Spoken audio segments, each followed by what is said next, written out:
end.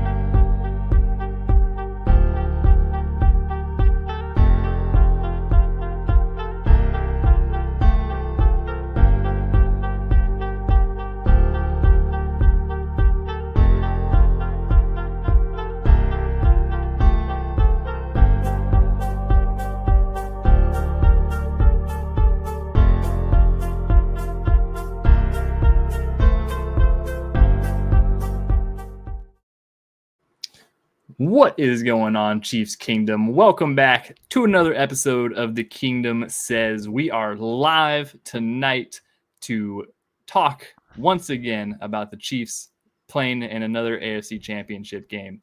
I am your host, as always, Garrett Williams. Tonight, I am joined by my two usual co-hosts. We've got Kyle Henning on the top right of your screen. How are we doing tonight, Kyle? Doing well. Been talking Chiefs for most of the evening now to get ready to talk some more with you two fine gentlemen, and then I'll direct you guys later to where you can find the rest of my Chiefs talking that I've done this evening, and we'll get ready for an AFC Championship game. Yeah. Heck yeah. And then also joining us at the bottom of the screen, Arrowhead Tom. How are we doing tonight, Tom? I'm doing well. I don't have any misleading speeches prepared for this episode. In case our listeners missed our recap earlier in the week, I implore you to go back and watch at least the first 10 minutes of that video and enjoy Kyle and Garrett's facial expressions. For the record, entirely unscripted, unprompted. They had no idea. Yeah. Legit had no clue that was coming. And I am a little surprised that you guys let me come back after that. I suppose it wouldn't be the same. No, that was great. If you missed that recap episode, definitely go check that out. It was great for a lot of reasons. That was included. But fellas, tonight, once again, AFC Championship talk. This is we've never, since the existence of this podcast, not talked about an AFC Championship that the Chiefs are playing in, if you think about it. So that's kind of crazy because this is their 7th consecutive one with Patrick Mahomes as their starter, which if you're keeping track at home, Patrick Mahomes has only been their starter for 7 years. So that's 7 straight AFC Championship games. The earliest exit to a playoff game in Patrick Mahomes' career is overtime of an AFC Championship. That's just let's kind of think about that for a second. What a phenomenal run that we have been. And the team he lost to is still celebrating that win 3 full seasons later, like it's the best thing they've ever done. Yep, because they did a lot after in their that. defense, it's about as far as they've ever been. So I know they made it. Yeah. There's a great valid to be a runner-up in the Super Bowl next week. Yeah, it's really not that impressive. So it's a crazy run. It's crazy that we get to talk about the Chiefs playing the AFC Championships games year in and year out, especially with the stakes that are on the line this Sunday. The opportunity to go to a 3rd straight Super Bowl and potentially three-peat for the first time in NFL history is on the line. And it starts with the Bills on Sunday, coming to Arrowhead. It's going to be a real cold one out there, obviously. And it's going to be electric. It's going to be cold, Kyle. Don't you do that. Don't you do that. Not going to be nearly as cold as the last 3 home playoff games. Yeah. So. Oh, what's the forecast? Do you know the forecast? Last I looked, it was 28 and pretty calm from the wind perspective. So that'll be fine. Be nice and warm. 28's manageable. If we've got two digits on that thermometer, we're doing well. Sir, there's been a minus in front of the temperature for the last 2 weeks. That's gonna feel like Florida on Sunday to the Chiefs and to the fan base. Yeah, I forgot you guys are penguins out there and can just handle that kind of stuff. Just. Yeah, so it's gonna be a little chilly. Obviously, the Bills are no stranger to cold weather, so as are the Chiefs. So it's gonna be a well even matchup. Good football weather on a nice Sunday afternoon. Do we play the morning or the night game? The night game. That's be a little colder, probably. Yeah, a little bit chillier, but that's just good football weather for all the freaks out there that like the cold weather. So it's gonna be great. 27 or 28 at kickoff. So we'll see. Yeah, count me out of that personally. Count me out of that. The water will barely be frozen. It won't do what it did where you open the bottle and the whole thing froze instantly. Okay, that's good. So because I would be that. Yeah, what are you supposed to do to combat that? You can't, huh? Listen, I wouldn't. Garrett, how many like what would it take? How many followers? How many shares? You name your price. How much would it take to get you to come to a cold weather game at Arrowhead? I mean, I do want to one day. One day, whatever I it definitely takes. Whatever it takes, you're also going to have to take enough to be able to get us to be able to afford to bundle him up like the Marshmallow Kid from. I mean, yeah. Christmas I was Story. triple socks, triple underwear. Listen, man. Yeah, you just stick close to me. I'll hold you. I'll keep you warm. I mean, yeah. I mean, you got the body heat. That is true. I'll just tuck you right here in my beard. Just carry around the little kangaroo pouch. Yeah, I'll keep you warm. Not a bad idea, good, honestly. No, I do want to get out there one day for a cold weather game like that. Unfortunately, it's not going to be this year, and I'm gonna have to really. That's like a year of preparation I have to do for that type of thing. You know, I have to maybe do some ice plunges or something before that just to really get acclimated. So really, might have to turn the cold water on in the shower for a little bit. Exactly, yeah. Sometimes right at the end you put it on for like 5 seconds and you go, "Ooh," and then you go back to high real quick, and then you're out of there. So, yeah, it's going to take some acclimating, which is not what the Chiefs and the Bills are going to have to do on Sunday, which is good. Obviously, two franchises, two teams that, especially in these two eras of the Patrick Mahomes and the Josh Allen era, very, very familiar with each other. Bills typically getting the best of the Chiefs in the regular season, and of course, the Chiefs always getting the best of the Bills in the postseason, being undefeated against them. See, I told you. Exactly. 0 win. It's really the win that gets you. Yeah, Matt. I mean, Cross that off I get it. I get it. I get that y'all are some penguins out there, some polar bears, maybe in Tom's case. But yeah, it's shout out to Matt. Shout out Matt for real. Been the beneficiary of experiencing two AFC absolutely way colder playoff games due to that gentleman. So shout out, Mr. Matt. And thanks for hanging out. I mean, Matt. if you're going with Matt, then you already know you got the hookup. I mean, then you know you're going to be set on game. Yeah, you know you're taken care of. But we'll see what it takes to get you out here, Garrett. I think you could survive one. I'd probably survive it. I just wouldn't enjoy it. Listen, it's real simple. We stock you up. We stock you full of Kansas City barbecue for a couple days. Need that. Yeah, need that. We get you warmed up. Need some warm apple cider or some tailgating. You get you bundled up. And then what are you, 8 warm apple cider? Yeah. What is there a different beverage that you would consume more? Whiskey, sir. A little whiskey for the soul. I mean, whiskey is. I mean, it does warm you. Yeah.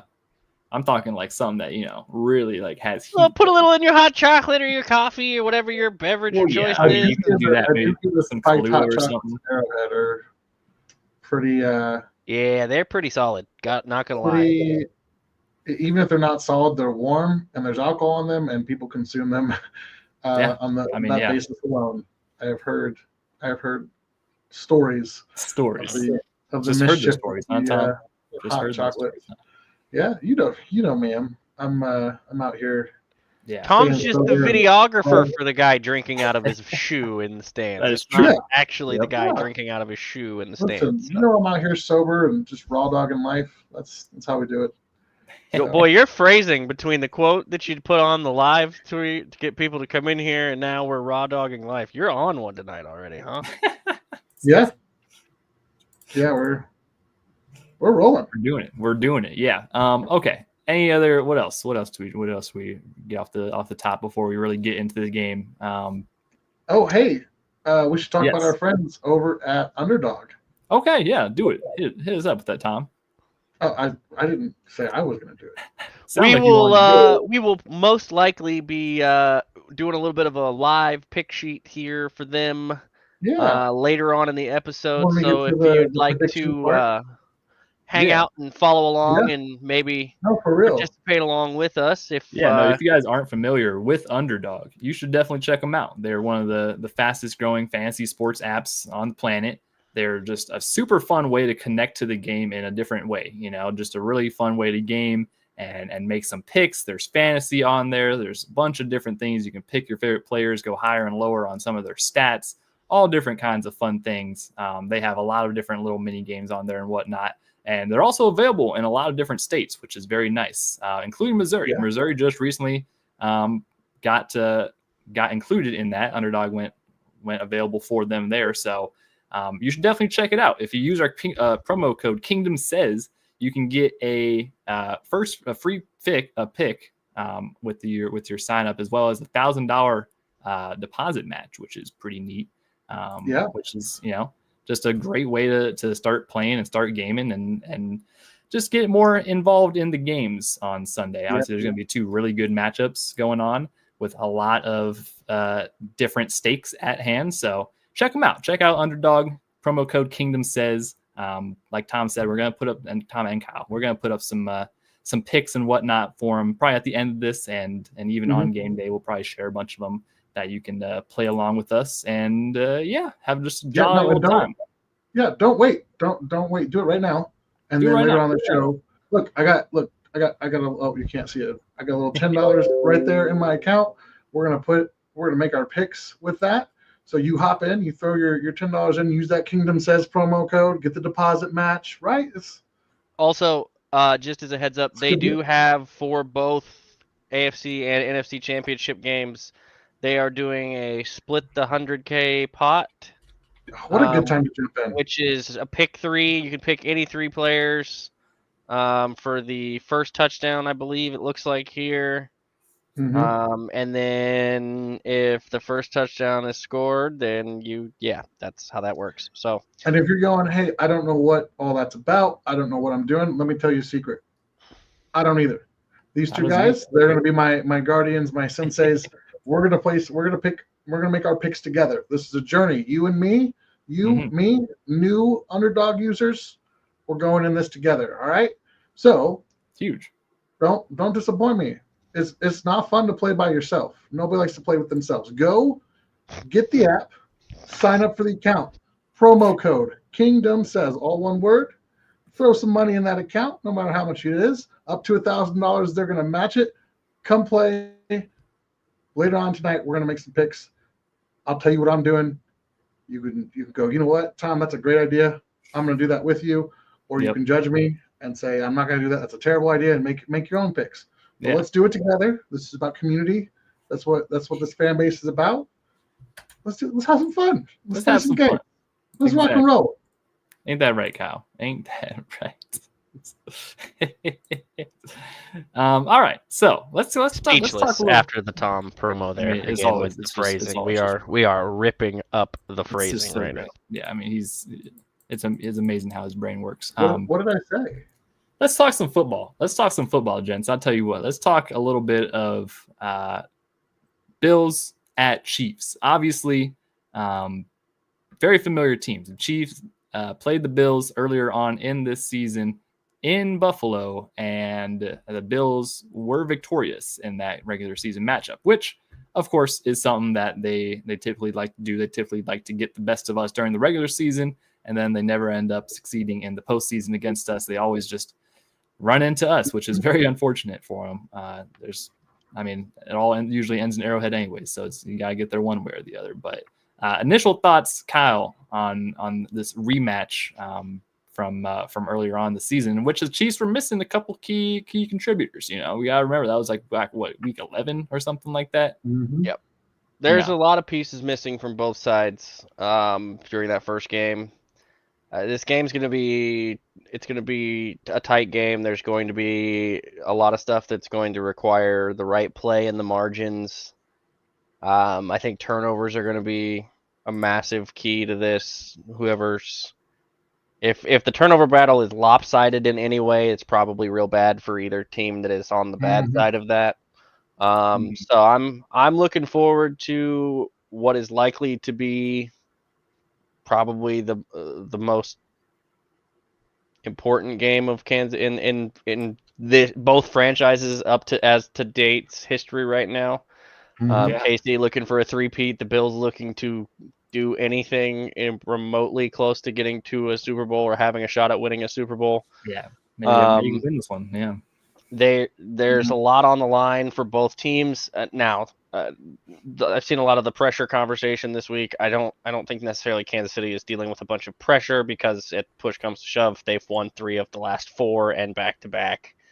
So there's that. But Mahomes is definitely wants his legacy stuff. He's been very clear about wanting certain things for the legacy. It's part of the reason I think he was so adamant about it as soon as they won the last one. But I think this game is going to be a fight. I don't expect this to be any kind of ease. I think these have been the 2 best teams in the AFC all year, regardless of what anybody else wanted to tell you or talk about. I think a lot of these games, like I said, I think it's going to come down to the margins, and I think in all, if since football is a 3-phase game, Kansas City has at least the edge in 2 categories there because of that. Because I'll tell you what, if there's one side of either side that's got a lopsided advantage in this game, it's the Chiefs special teams against the Bills special teams. Like offensive, defensive, both teams are probably pretty close on both sides. The special teams has been real bad for the Bills, and it's been real big for the Chiefs in multiple aspects of special teams. So, yeah. Tom, initial thoughts on the match? You know, this is our rendition of Manning and Brady, and that is if you that take was so hot that Kyle's camera couldn't handle it. That is that was perfect timing, dramatic effect, and everything. Really perfect timing.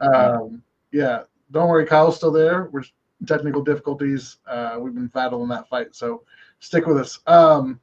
No, it is this era's, Manning and Brady and Allen and Mahomes are kind of always being compared, and I've said before, I feel like if Patrick Mahomes didn't exist, Josh Allen is the guy you want to be your quarterback. Like I have a lot of respect for him. I know Bills Mafia as a fan base, they're as passionate as they come, and they've actually had some postseason success in more than one season, and so they can talk a little bit more than some of those other people. Obviously, championships matter, but they're a good team. They're a team that's very familiar with the Chiefs. The Chiefs are very familiar with them. And it's not a surprise. Neither of these teams, they would probably tell you, expect to see Buffalo, expect to see Kansas City, in January and February, that kind of thing. Like, it's not. It's going to come down to, who's going to make the biggest plays on the biggest stage, and sometimes it's those guys you don't expect to step up. I know they've got the Chiefs are coming in pretty healthy, and I know the Bills have a couple of injuries that might, that could really play into this. I believe they're down a safety, but it's hard to go, oh, I feel really good about this team or really good about that team. I know who a lot of people are rooting for. They're not America's sweethearts right now. They're not the lovable losers anymore. Nope. And so there's a lot of people who want to see the Bills win. And I understand the Bills are likable. Like I said, I'm not rooting for them, but I have a lot of respect for the passion that their fan base has. I think Josh Allen is a tremendously talented player, fun to watch. But it really is a situation where trying to split hairs, like Kyle said, it's going to come down to, who plays the more complete game, who avoids the mistakes, and then who's going to have a player or players step up in those big moments when you need them to. And I think we know, if there's one thing we know, it's that Patrick Mahomes and Travis Kelce are, all-time at doing that, especially in the playoffs. And, again, I know there's narratives. I know the Bills got the regular season win. I understand that the Chiefs lost 2 games on paper this year, right? That they lost that final week. because they didn't play anybody. Mhm. Like they didn't start either starters. But you think about it, that Bills game is the only blemish on this record, and so I think for them, there's some of that. Hey, I want to get that win back, right? When you think about this season historically, in the context and how it would be viewed, I think that's important for Kansas City. I think it's appropriate that the one team that actually beat them in the regular season is the team that they get to play to go to the Super Bowl. I mean, this has been their mission since last year, and it's been really impressive to see them on it. I mean, how many times do we talk about teams having a Super Bowl hangover or falling short or any of those things? The Chiefs are a unique company and how focused and how determined they've been to get back to the big game. So I really don't know how you go, oh yeah, this one for sure, that one for sure. It's gonna be a fun game. It's gonna be a slugfest. Someone's gonna complain about the refs either way. And we're probably going to see some really, really crazy plays from two superstar quarterbacks. So, as a fan of the game of football, I think we should be excited. As Chiefs fans, we should definitely take our blood pressure medication that morning. I was just gonna say that. Take your blood pressure meds, kids. Yeah. It's honestly, I will admit there is a sense of calmness for me, at least so far leading up to it. Obviously, game day is probably going to be a little different, but it's this is the biggest game of the year, and like Kyle said, even probably in these franchises' history, like Chiefs are going for a chance at something that's never been done before in the entire Super Bowl era of three-peating, and meanwhile the Bills are trying to just win a Super Bowl for the first time. It's a big matchup for sure. It's, you talk about the two franchises and how similar they are. You have two superstar quarterbacks, you have two diehard franchises behind them who. The Bills are very similar to the Chiefs, especially their fans who had to wait a very long time before experiencing a Super Bowl victory. I mean, shoot, the Bills had like 20 some years without even getting a playoff victory or even a playoff berth. Like they've had to go through a lot over there in Buffalo. It's Tom definitely Brady in the division. Yeah, it's tough. Yeah, then you finally lose Tom Brady out of the division, then you have to go up against the juggernaut of Patrick Mahomes and the Chiefs every year in the playoffs. Yeah, it's a wild game. It's gonna be really, really exciting. Yeah, it's a big game. Like this is the biggest game of the season for the Chiefs for sure, and we're gonna talk about all the different matchups. There's a lot of matchups, a lot of familiarity, obviously talking with these two teams and whatnot. But I do think that, the sense of revenge, you could say, of Chiefs. Well, the Bills only had the only loss really on the regular season record. Lot to motivate the Chiefs players, a lot for them to use as bulletin board material and all that type of stuff. It's going to be hard. It's going to be really hard, I think, to stop the momentum that the Chiefs have going so far. I know a lot of analysts and talk show hosts and all these different people are saying that this might be Buffalo's year and that this is one of their strongest teams that they've had in the Allen era and all that different stuff. I don't know. It's just, it always, when push comes to shove, you're going up against the Chiefs, and it's no easy task. The media would pick Alabama if they were playing the Chiefs in the AFC Championship game at this point. So that stuff is. I know that certain players will use it because I know for a fact some of the stuff that's already been picked and said has made its way to one Bobby Stroop, because I've seen him tagged about 75,000 times in a couple of the screenshots. Yeah. Look.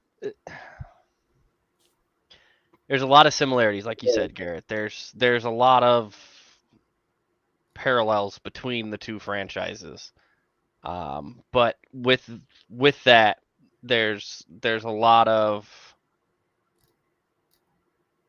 differences in small ways, but some of those small ways have become huge changes because as close as these games have been, mistakes are at a premium, and traditionally one team has not made them and one team has. So it'll be like I said, it's going to come down to a gray areas thing. It'll be a lot of fun. I'm excited. This is the game I've been waiting for most of the year. I know we've talked. I thought this was the AFC Championship game when we did like the training camp previews and stuff. I was pretty certain this is what. I wasn't sold that Buffalo was 100% going to get there just because of some of the stuff they had let go of on the offensive side. But I said if Josh elevates them, much like Patrick did when Tyreek left, I don't see why it wouldn't be these two. And it's been these two. Josh has done the one thing that he hadn't been able to do the last several years, which is stop giving the ball to the other team when you decide to do crazy stuff. Yeah. Whether that's lateral in the middle of the play, which he very much tried thinking about doing last week. Still got that potential, yeah. But he's not made the back-breaking, bone-crushing, killing errors. There's still one individual that I don't trust fully from the Bills, and we'll see how much of a role he plays into this. But he won't be on the field; he'll be on a headset. So we'll see. We'll see what that looks like. Got a couple of comments here. The Mr. Bills fan. Thanks for hanging out, Philip. Nice to see you. Steve, confidence is high. I don't blame you, and I appreciate the compliment. It's actually a long sleeve DT. It's one of those special weird one-offs that that's the one that Garrett was with me when I grabbed this last time when we were in Kansas City for the Saints game on Monday night this year. But that is true. I encouraged him to make that decision. I said, "You got to buy that thing."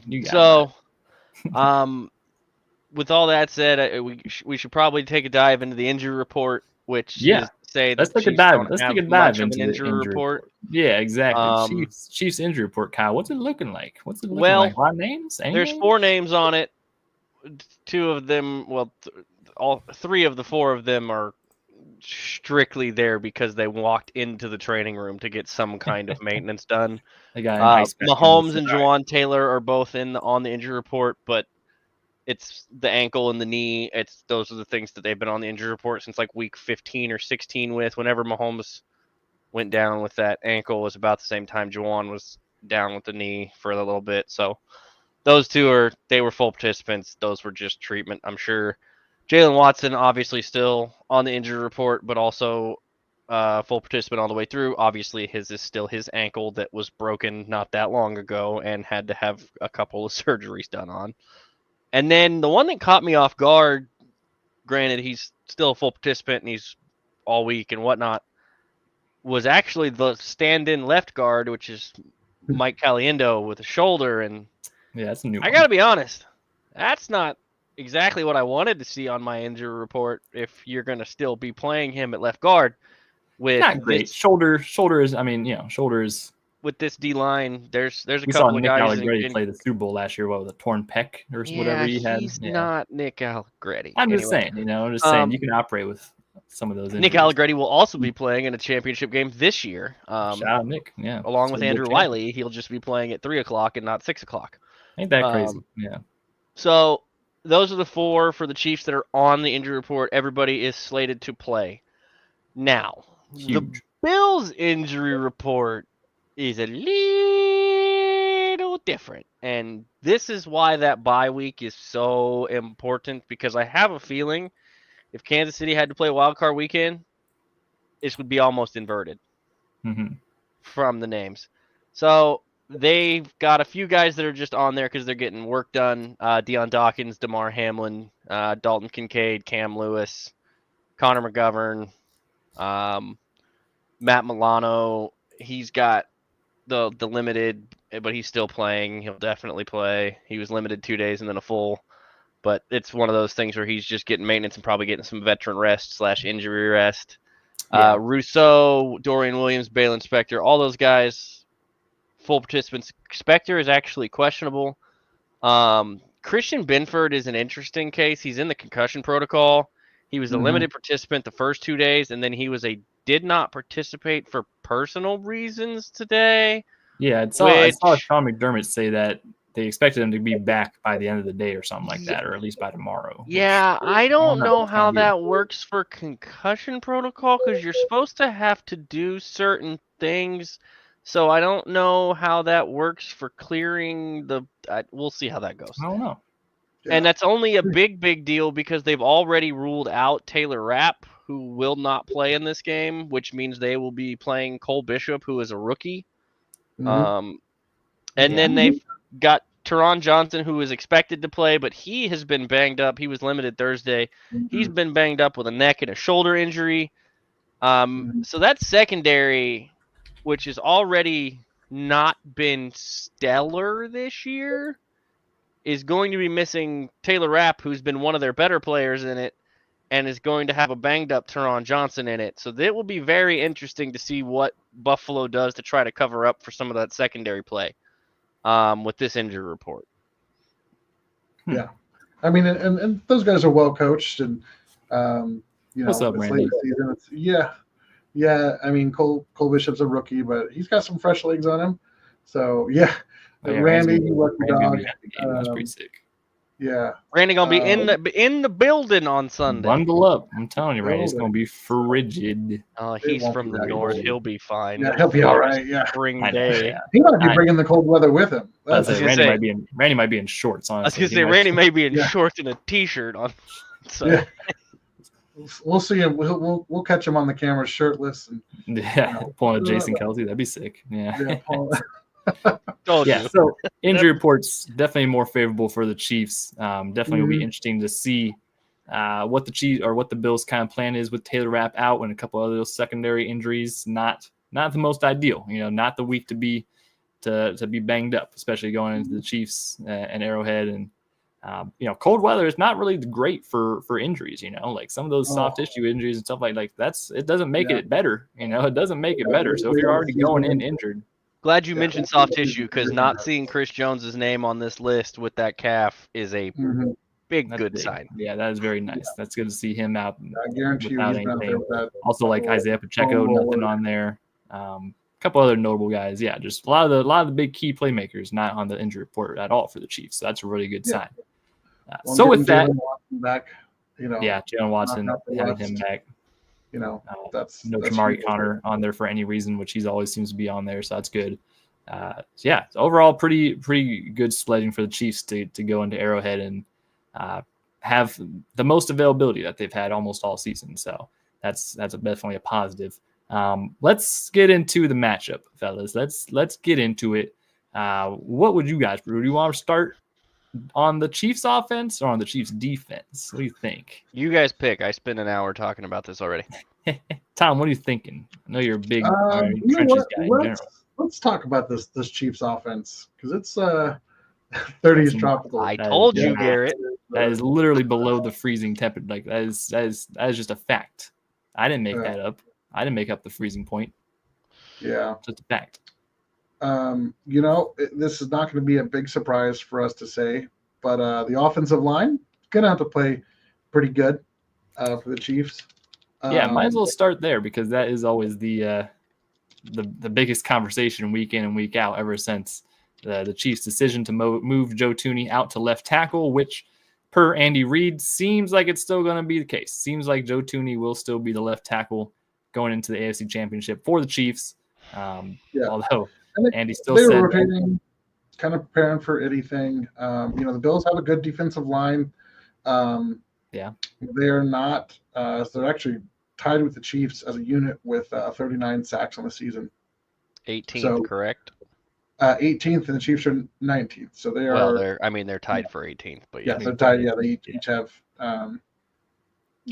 Each have 39 sacks. That is going to be a different wrinkle going into this game, Because in the last matchup versus Buffalo, Joe Thuney was not the left tackle then. Correct. Yeah, so a little bit different. Obviously, it's different than when the Texans played this last week, because they had played Joe Thuney at left tackle already. Joe Thuney is now going fresh into this game. Obviously, a lot of tape on him now at left tackle, but a fresh matchup of Mike Caliendo and Joe Thuney in there instead of Joe Thuney and whoever was playing, probably Juan A. Morris at left tackle. And I think these matchups are a little bit more favorable for Joe Thuney. Houston has so much speed off the edge. And yes, Greg Rousseau is a really good athlete. Yes. Von Miller is there. And he's still around. Von Miller will strictly be on Jawan Taylor's side. Yeah. But AJ Epinesa, he's a power guy, and that's, something you can, work through. Inside, Ed Oliver, DeQuan Jones. Ed Oliver's Ed really Oliver, I mean, he's made his presence felt before in games, but our interior overall, I think, is going to be able to hold up pretty well.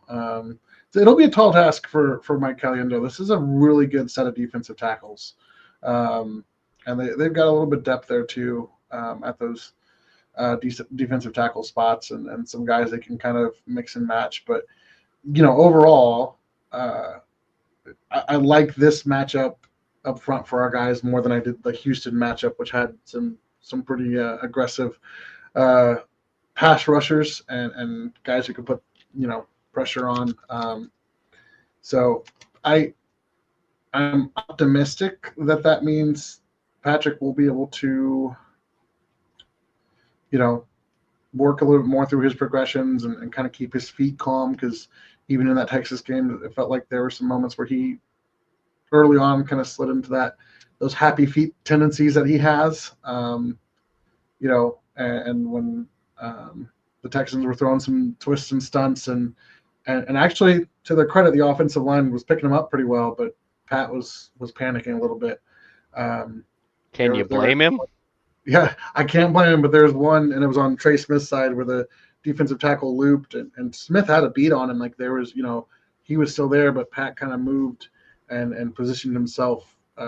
Pat's been used to watching them get smoked on those for 2 years. Yep. Yeah. So it was a tough one, but he settled down. Yeah, and like I said, there should be, with the safeties and the injuries in the secondary for them, there should be some room to make things happen, and some spacing in that secondary for the Chiefs to exploit. So we'll see. Again, obviously, Travis Kelce did Travis Kelce things last week. Of course, they do have the Bills do have the legendary Travis Kelce stopper, Matt Milano. Who wins more hypothetical matchups, Matt Milano against Travis Kelce or the SEC against anyone in the college football playoffs? Yeah, I was gonna say I was assured years ago that Matt Milano would be the difference maker. So, yeah, I mean, and I say that, but that linebacking group is really good for. I think they're an underrated unit for Buffalo. They're solid. It comes to those matchups up front for Kansas City, and then we'll see if the skill positions get more involved. Like I said, last week it was the Travis Kelce show.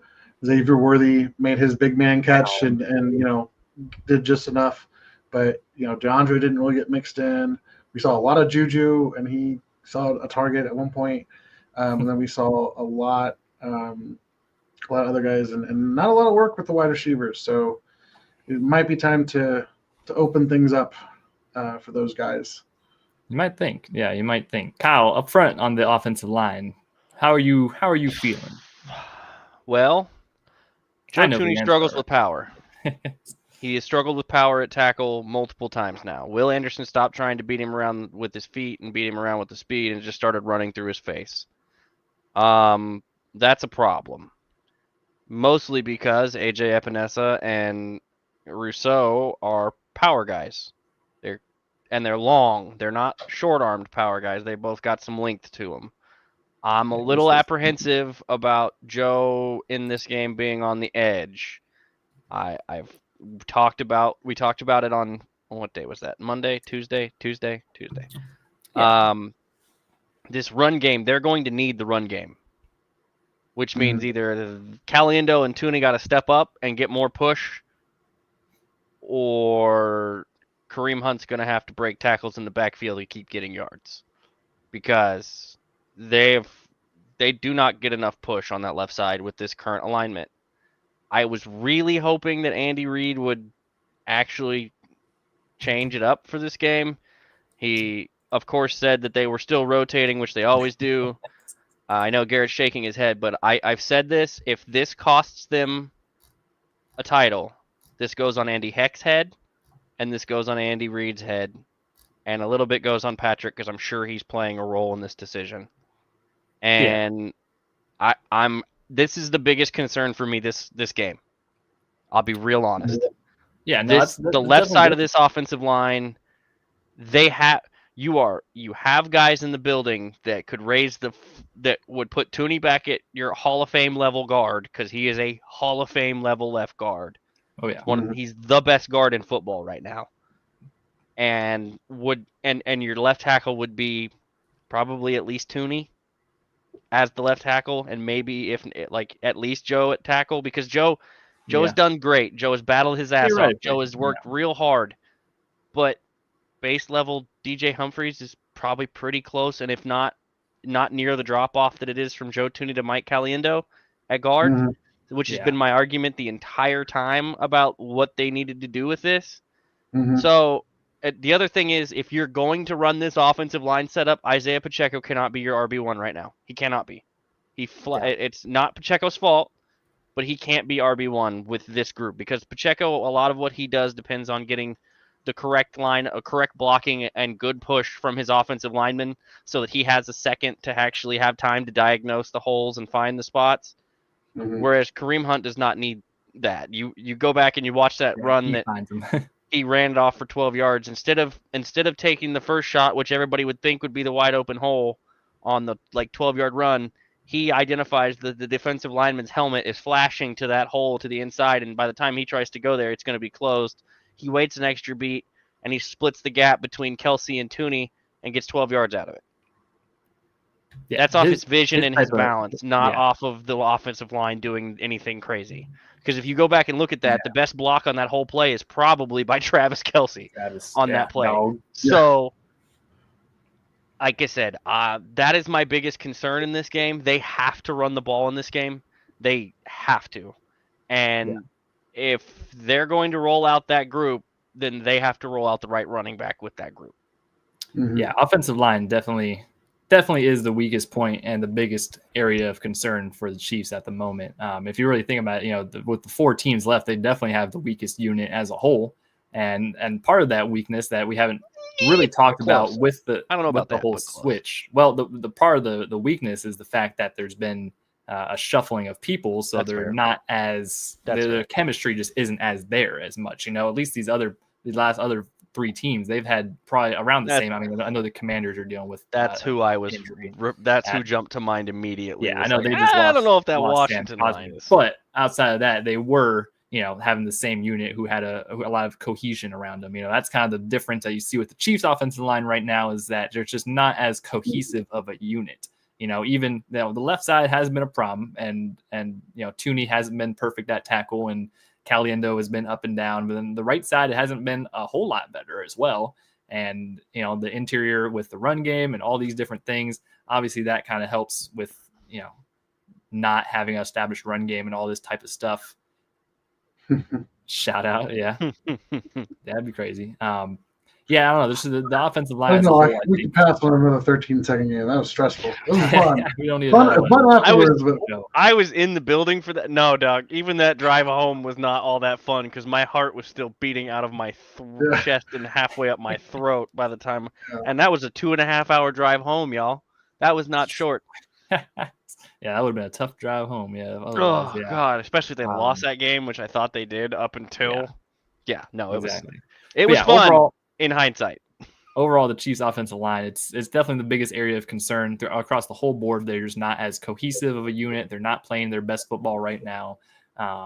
And yeah, like Kyle mentioned, like the change of running back should definitely be more towards Kareem Hunt, because Pacheco does kind of excel in situations where the offensive line is really cooking and they're really opening up holes for him, and then he can use his elite burst and acceleration to really make some good plays. But at this current state in time, it is Kareem who has to be, definitely a little bit better vision, is more of a power back, if you will, so you can kind of bulldoze for a couple more extra yards. One of the biggest benefits of Kareem that we've seen throughout his latest tenure with the Chiefs is the fact that he really fights for yards.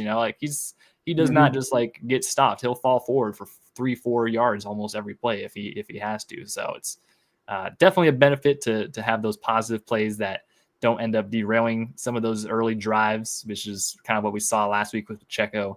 Overall, I think the Chiefs offense really, they got to come out. It's crazy to say, but you got to come out settled down. They definitely last week coming out versus the Texans. Seemed a little excited, a little jumpy. Those first couple sequences, not the sharpest, and just a lot of guys just geared up for a playoff game and all that stuff. Nerves are high. I get it, but you got to have it's going to matter when the Chiefs kind of calm down. The sooner they can do that, the sooner they can really start cooking on offense, and that's going to matter a lot to how they have to react to the game. If they're not, if they are sleeping for the first couple drives and Buffalo gets out ahead, it's going to make it a lot tougher on the offense to keep up. So that's the biggest thing I think the Chiefs have to focus on, is coming out the gates hot, getting some just good, easy, established plays to get the chains moving, get the run game established with Kareem primarily, and like Tom alluded to, open up some of those wide receivers, get some of those other guys involved. We didn't see D-Hop basically at all last week, besides just running a couple routes on air basically. So it'll be interesting to see the kind of game plan they utilize and what tricks they end up breaking out of the bag, because obviously Buffalo's very familiar with a lot of these little tricks and whatnot. We had mentioned it during in the Texans recap how they tried the end around to Xavier Worthy a couple times, and it seems like the Texans were pretty on it. Obviously very familiar with those type of games. We've seen some staple plays of Andy Reid's, like the underhand shovel pass and all that stuff, kind of lose efficiency because teams are really prepared for it. So it's a big balance when you're going against a team like the Bills that have seen a lot of that stuff, but also on the flip side, there's a very high chance that Andy and co saved some good ones from the first matchup that they didn't use, that they'll be breaking out. So that'll be interesting to see the little chess match that Andy Reid and the Bills always have going for them. So there's no holding back on this one. There's going to be a large difference in both sides of the ball for both teams. The Chiefs are going to be basically running out a brand new offense the Bills haven't seen yet this year. There was D-Hop was in Kansas City for like 7 minutes before the Buffalo game took place.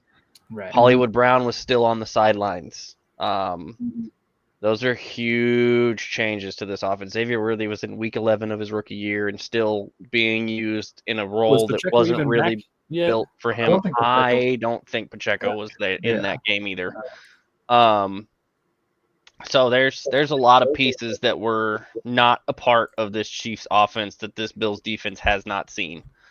We will get to the other side of the ball here in a minute, where the Bills can say the exact same thing, and so can the Chiefs about their offense and defenses respectively.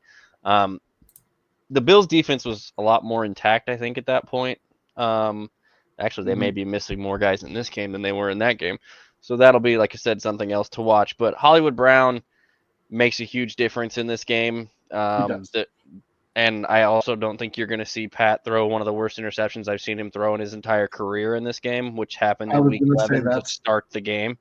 He had 2 interceptions in that game. Jimmy's last well, the second one was at the end of the game. It was kind of him forcing it or whatever. But that first one was, oh my God, bad. Yeah, that first one was pretty.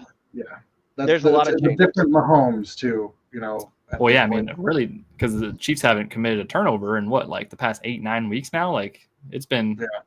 Like it's real quick. Like they've completely transformed from the team that they were in the first half of the season, which were turnover happy, and so now they've absolutely eliminated turnovers. Which, I mean, safe to say, like if you win the turnover differential in a game, that's usually the path to victory for most folks. That's usually how it usually shapes out. So taking care of the ball, obviously knowing that your opponents are very sharp and know your tendencies and know kind of like what you do and your favorite things to do and all these different things, your little looks.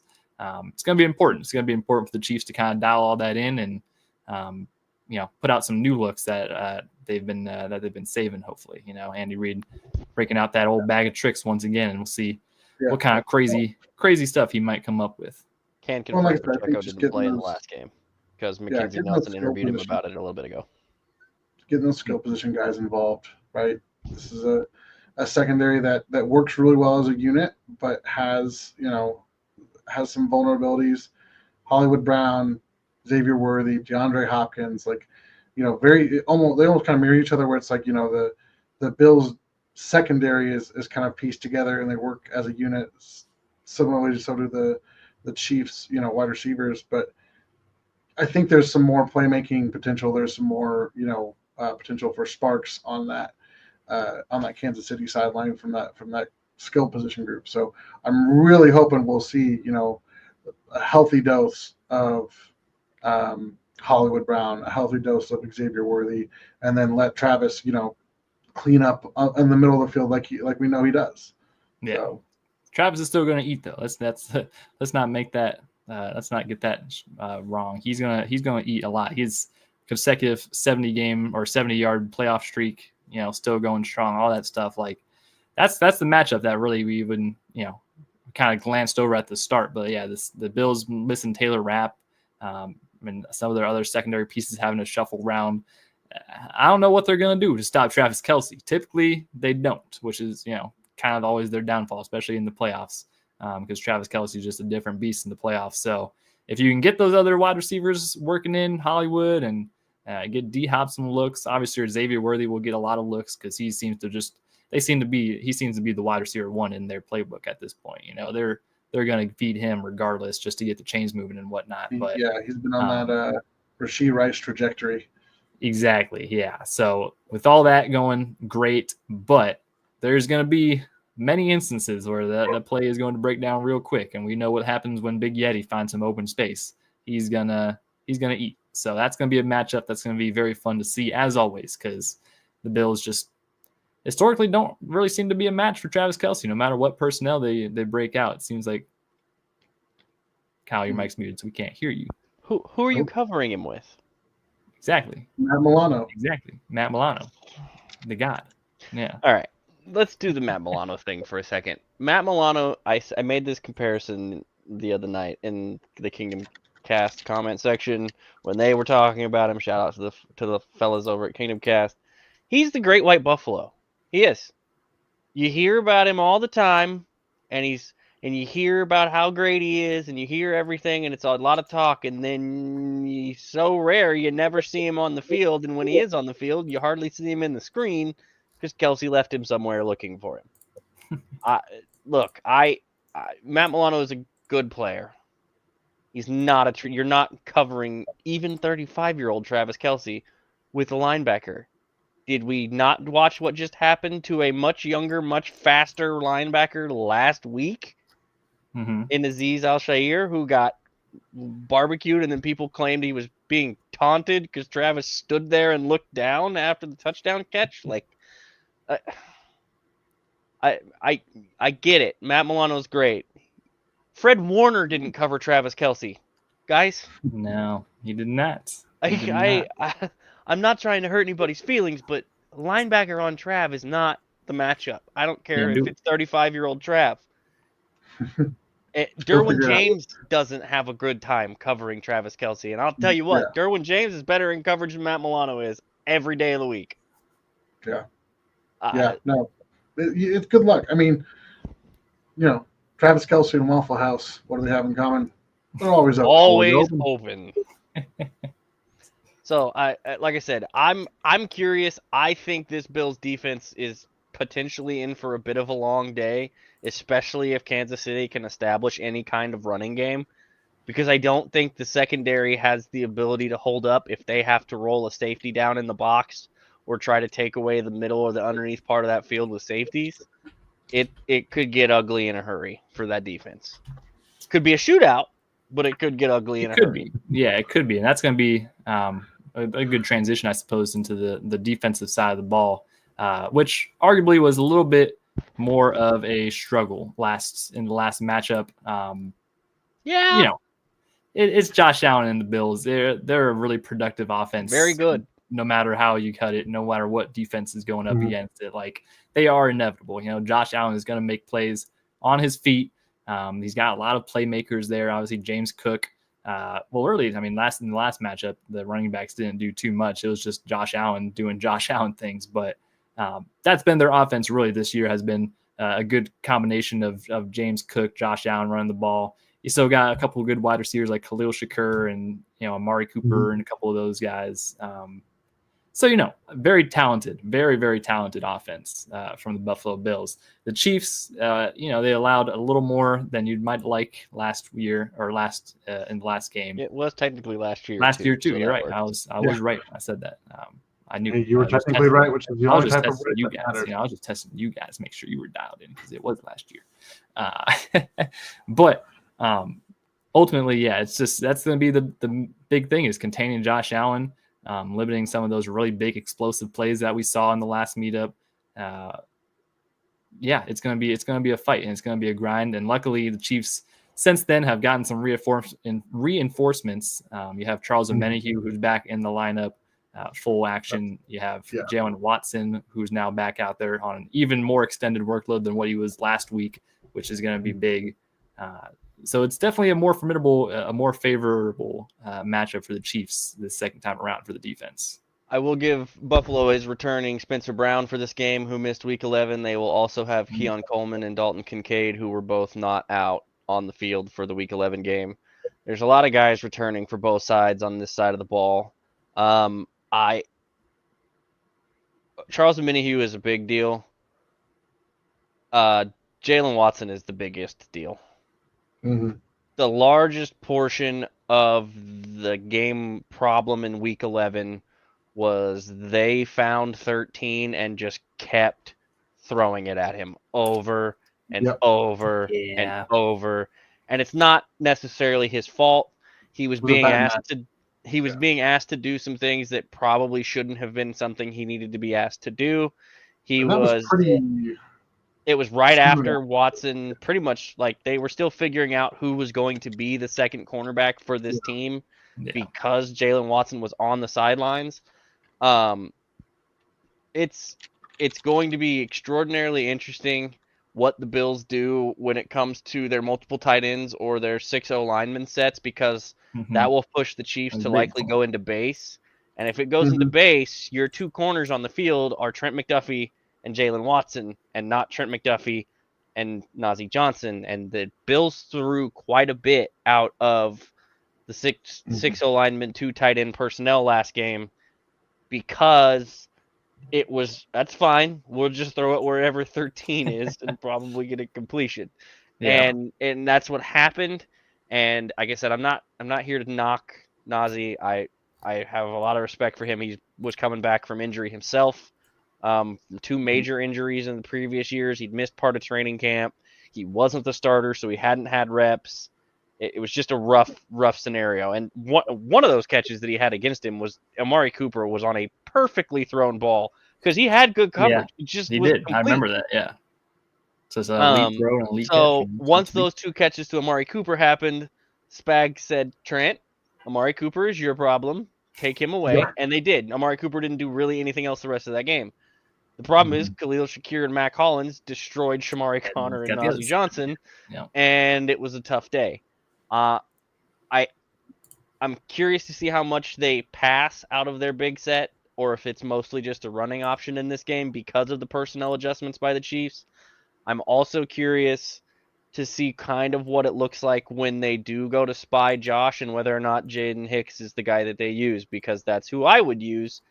They also had Drew Tranquil playing safety at points during that Bills game in Week 11. If you go back and watch, very strange. I would expect to see more of Trent on Khalil Shakir this week because I think Khalil Shakir is pretty clearly their best wide receiver in Buffalo right now. I would, because Jalen Watson is back. Hell, I think you're going to see him on Amari. And I think in man-to-man situations, if I was Spags, it would be Josh Williams for Mac Hollins because big, strong, physical. That's a matchup that I would lean into. I don't know that I would try to ask Najee or Shamari to try to cover that big, giant, non-shoe wearing human being. It's going to be a fun game. Charles Omenihu being back is also, like I said, very big because he's another guy that can win one-on-one, and that Bills offensive line has been very, very good this year. Better than I think most even probably anticipated they would be. Deion Dawkins is playing great. Welcome, Derek. Nice to see you. Yeah. I was going to say, on that note, their offensive line really stepped up, has played really well, and then James Cook, definitely I think underrated, not just piece of that Buffalo offense, but an underrated player in the league. Yeah. He's really come into his own and has this year, doesn't he? I think he's tied for the lead in touchdowns with Saquon. Incredibly productive, yeah. But he's one of those guys that you just kind of forget about in that Buffalo team. But he has really taken so much of that pressure off of Josh. And one of the matchups that has the potential to be really frustrating for the Chiefs this week is Nick Bolton and James Cook. And if they're if they're in that base defense and some of those routes out of the backfield for Cook and the way even if they do some option stuff, that could really be a struggle. I mean, we mentioned it during the Houston recap. Nick Bolton more this season than I think I've ever seen him. He just sometimes gets lost in traffic, and it feels like teams are kind of using some misdirection to get him out of position, and he just doesn't have the athletic tools to get back into position like some other elite linebackers. So I think that could be a potential area where the Bills look to exploit, and obviously you can manipulate that a little bit. Drew Tranquill's, a smart player and does pretty well in coverage. Like there's things you can do to kind of offset that, but depending on how much hurry up or how much formations they use to kind of put the defense in a certain position, it may be a long day for Nick out there. That is one piece that worries me. I think having Charles back, again, hopefully we'll get a little bit more pressure, but that Bills offensive line, as Derek said, it's locked in.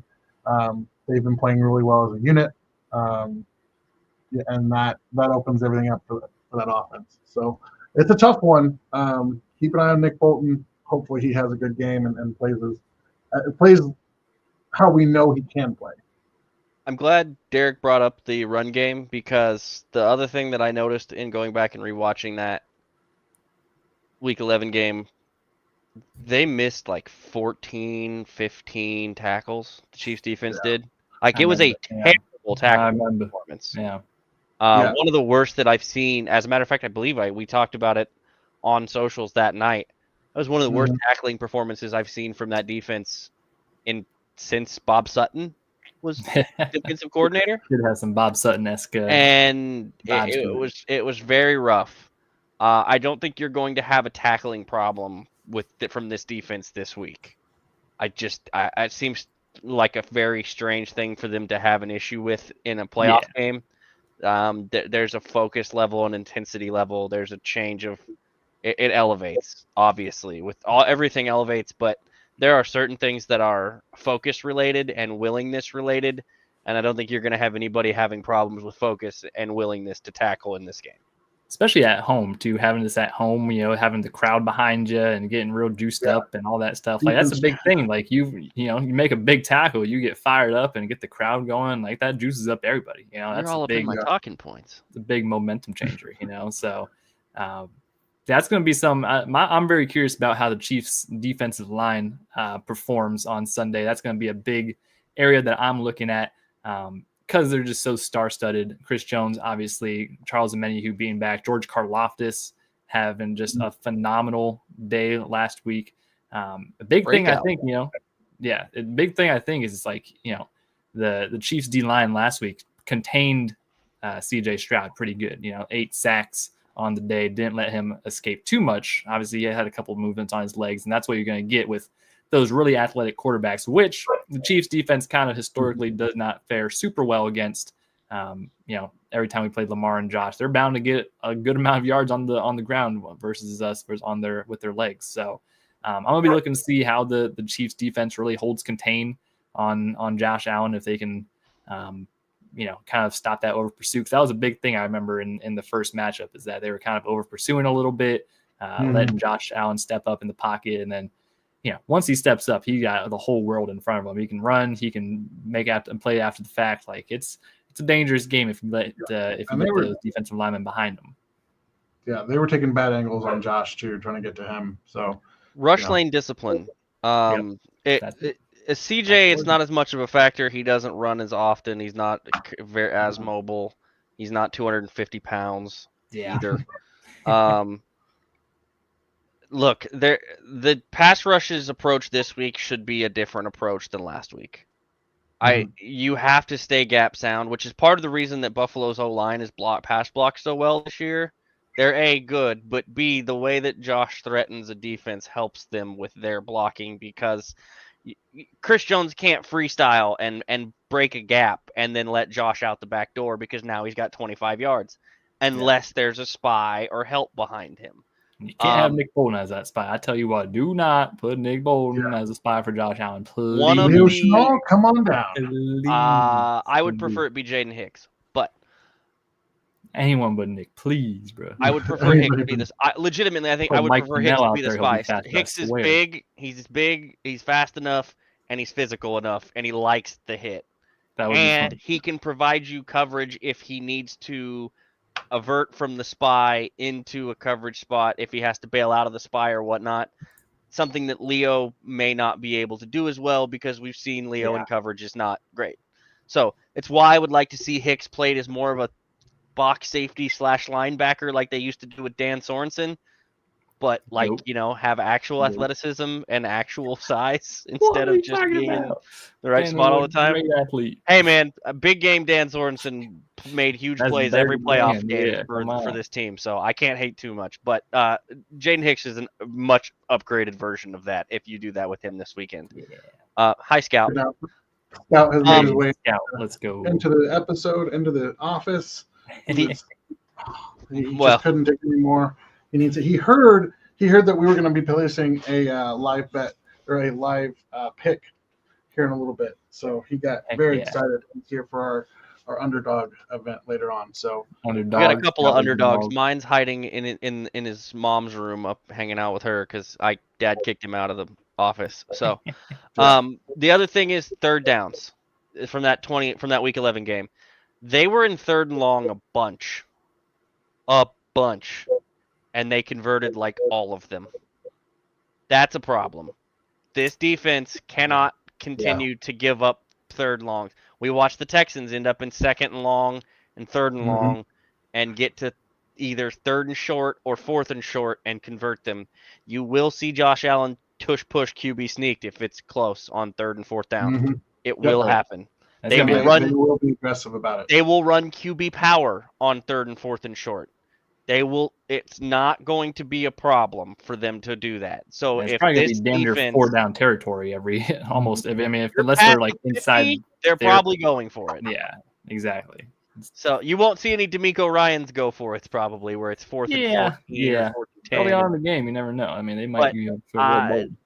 This defense has to get off the field on third down and not make it close third downs. It has to be, you've got to make it third and long and then force it into fourth and long. You've got to keep them away from the short yardage, go for it situations, because they will go for it. They've shown they'll do it even when they're not playing the Chiefs. And we know they do it when they are playing the Chiefs. So it's something that's got to be done. They cannot be giving up. And what killed them a lot on third down was CJ out of the pocket, threatening to run or running and picking up large chunks on third down. Can't happen this week. Josh Allen will kill you if you let him do that. Yeah, I'm also curious how Steve Spagnuolo approaches his whole game plan. I mean, it ain't gonna look like Week 11. I can tell you that right now. Well, yeah, that for certain. Kyle got excited. Yeah, Kyle's camera got too excited, and I am going to lose my mind. But I am curious to see how Spags employs some of those blitzes. Obviously, blitzing elite quarterbacks like Patrick Mahomes and Josh Allen, it usually is not always the most productive thing. It's going to be a lot more efficient for the Chiefs if they can get pressure with 4. But in those big key situations, Tom, I'm curious how he'll respond, what kind of things he'll dial up. And how that looks especially compared to week 11, where it was they weren't showing much on defense to Josh and co, so it's definitely a new world that the Bills are entering.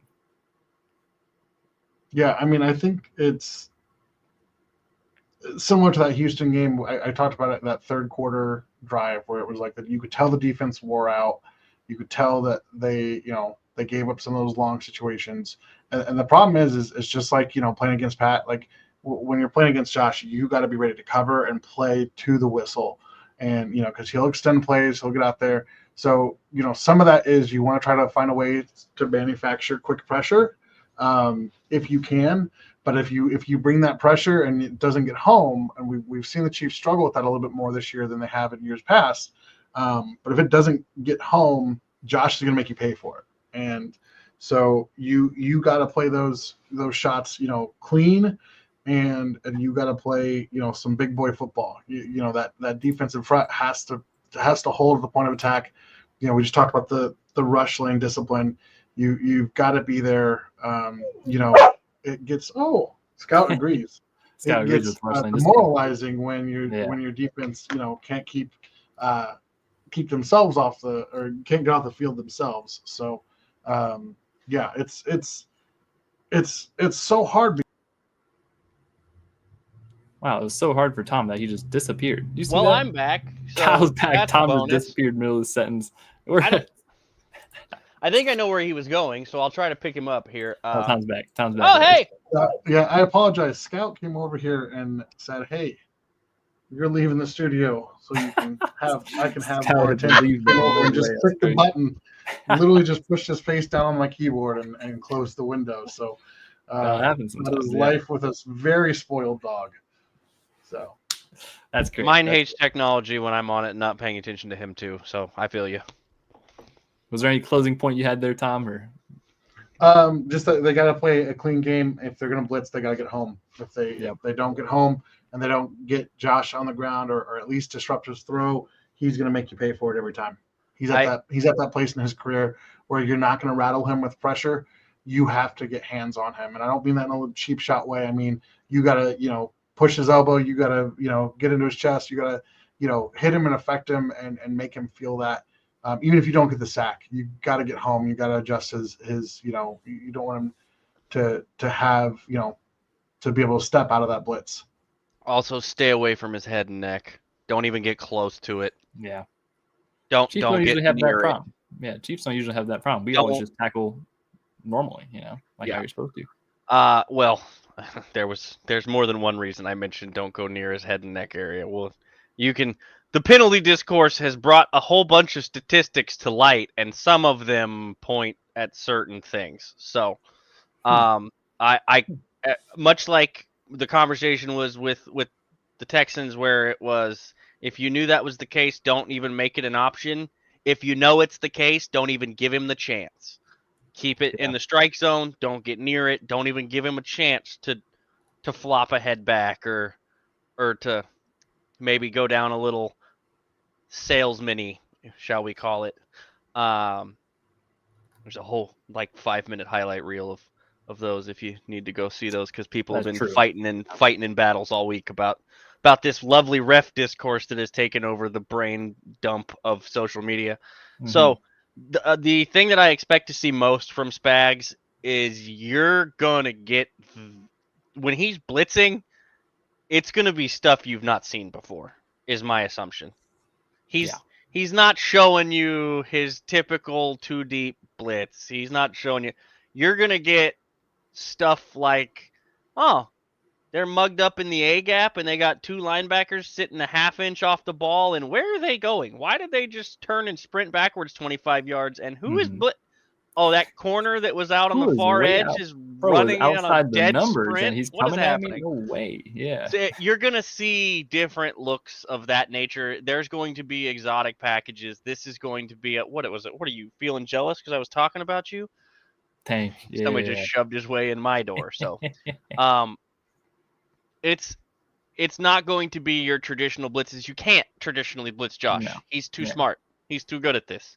Exactly. Much like we've talked about with Patrick for years, blitz him and die.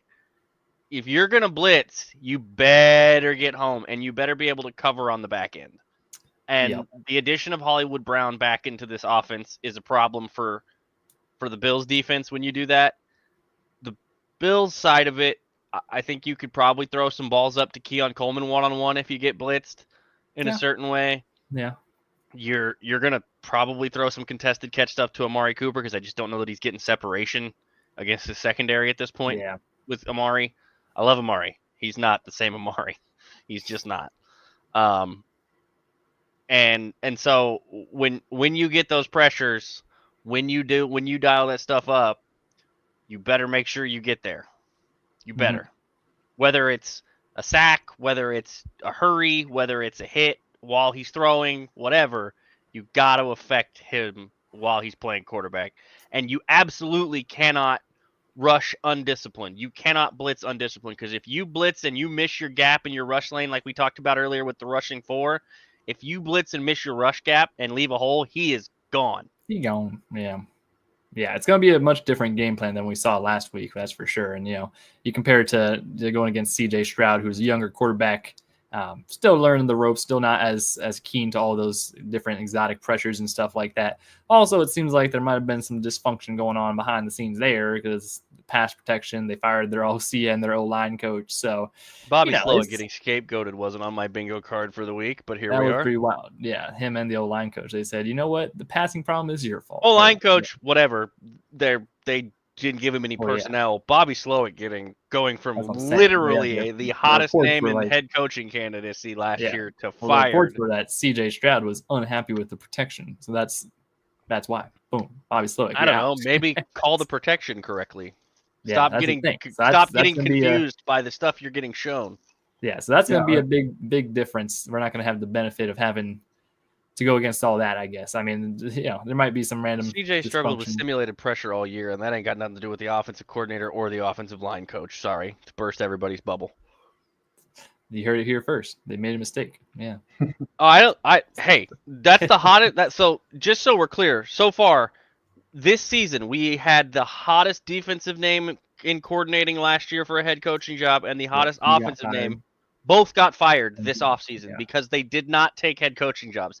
Hey guys, if you're a super hot candidate in a coaching cycle, take whatever job they give you, because otherwise you may be gone next year. That's why the best one you did. Also, while we were recording, Brian Schottenheimer got hired as the head coach of the Cowboys. So. Old friend alert. Some of you may or may not realize this. That is Marty Schottenheimer's son and career assistant journeyman throughout the league, Brian Schottenheimer. Pretty crazy. Yeah, pretty crazy. Just promoting their OC to head coach instead of big outside hire. You mean OC for the head coach they let go? Yeah. Maybe Deion next year. Maybe Deion next year. We'll cross our fingers. Deion was never coming. That was to get more funding and stuff from Colorado that he wanted. Maybe next year, though. Maybe next year is always a chance. You never know. Well, yeah, because unfortunately, Brian Schottenheimer may not make it through the season. So yeah, maybe a one and done. Look, man, that job feels like a. First of all, they announced that at like 8:00 on a Friday. Yeah, most underwhelming announcement ever. Yeah. Friday night news dump. Second of all, Jerry Jones is notorious for wanting full and all. Is Jerry going to be calling plays from the owner's box? Yeah, Jerry's going to have a headset. Yeah, Jerry's definitely going to have his own headset out there. Because that just feels like. Now, I'm not faulting Brian Schottenheimer at all. I'd absolutely controlling the entire narrative. He's been talked about for offensive coordinator jobs or head coaching jobs in the past, been passed over like 85 times. I'm happy for him. But this feels very much like a Nick Sirianni and Philly situation where he's a cute figurehead to have out front, but he doesn't make any decisions about anything ever. That might be the case. We'll see. Apparently, I heard that Cowboys fans really like the Chiefs for some reason. Do y'all know that? I don't know how I feel about that. Apparently, we've done a lot for Cowboys fans. I don't know. I do feel good that means that unless the Saints decide they really want Steve Spagnuolo, which they should, I think Steve would be a great head coach somewhere. Yeah, but they probably won't. But it sounds like he is going to be sticking around in Kansas City, and that is both coordinators for Kansas City. That's important because that means and we can briefly recap this up real quick, but Aaron Glenn is now the Jets head coach. Liam Cohen, after a let's call it controversially strenuous exchange over 48 hours with Tampa Bay and Jacksonville, is now the Jags head coach. Ben Johnson, obviously, with the Bears. Yep. Brian Schottenheimer is now in Dallas. Yep. Pete Carroll is the head coach of the Raiders. It is now a near full blow. I wonder, will Mike Florio be writing about the soon retirement of Pete Carroll anytime soon, seeing as how he's 7 years older than Andy Reid? Yeah, maybe. Oh. And that last spot, the Patriots and Mike Vrabel had been. Which come to find out from Diana Rossini, the Jets were like pretty close to getting the Vrabel deal done, and then the Patriots were like, "Nah, no, you're not. We're gonna fire him and hire him. Bye." Yeah. So the only one left is the Saints. So yeah, unless they hold out for Spags potentially. I gotta be honest. If I'm Spags, look at that cap space. Look at that roster. Yeah, quarterback. I know there's a lot of former Chiefs on that defense right now, and that's all cute. That is true. I get all that. Derek Carr is the freaking quarterback who's getting $40 million more next year, and they're like $80 million in the hole in cap space. Don't do that to yourself, Steve. Don't do that to yourself. Don't do it. Yeah.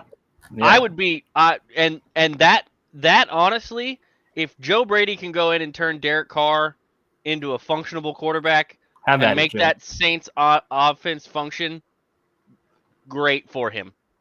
And then he'll get to pick his own quarterback the next year when they let Derek Carr go, and they're inevitably 3-13 because the defense is tough. But it's just the Saints is such a bad spot because of what they've done to that cap situation and what that cap's not real. Oh, it's not, but it's real in some instances when you have literally trapped yourself in a corner. Yeah, they were like the big team that always used like those void years, you know, like they would sign guys to like 7-year deals with 5 years of void, and it's like kicking the can.